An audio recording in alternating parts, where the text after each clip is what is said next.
Here is a phylogenetic tree showing an example of the possible divergence of COVID-19.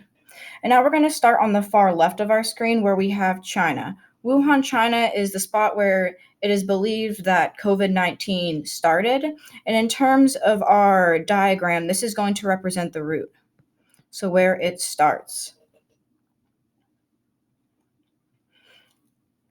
After that, I'm going to point out that the OTUs, or the operational taxonomic units, are going to be countries in this case.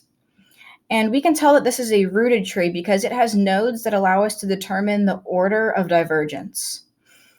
And that divergence is pretty much going to be grouped together by location. So looking at these nodes that are going to be marked where the branches split apart.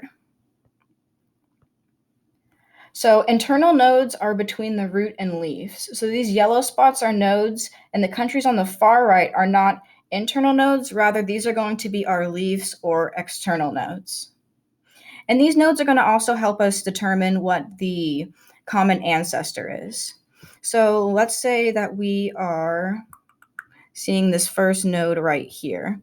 And we know that when it branches off, the common ancestor has to be China because that's where it starts. But then it branches off, and let's say that this is going to be Asia, and the bottom one is going to be Europe.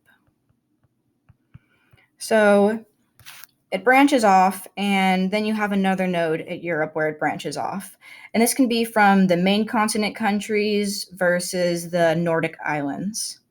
So even though France and Iceland split apart at different points with these nodes, they still have a common ancestor that can be linked back to Europe.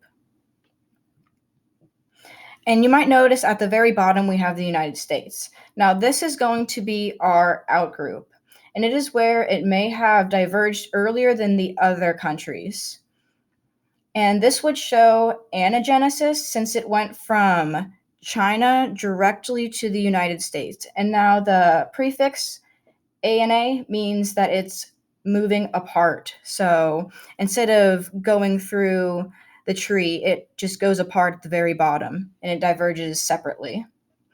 And then every other connection aside from the United States, so from China all the way down to India or Thailand, Japan, all these other connections is going to be through a cladogenesis because it branches into different clades.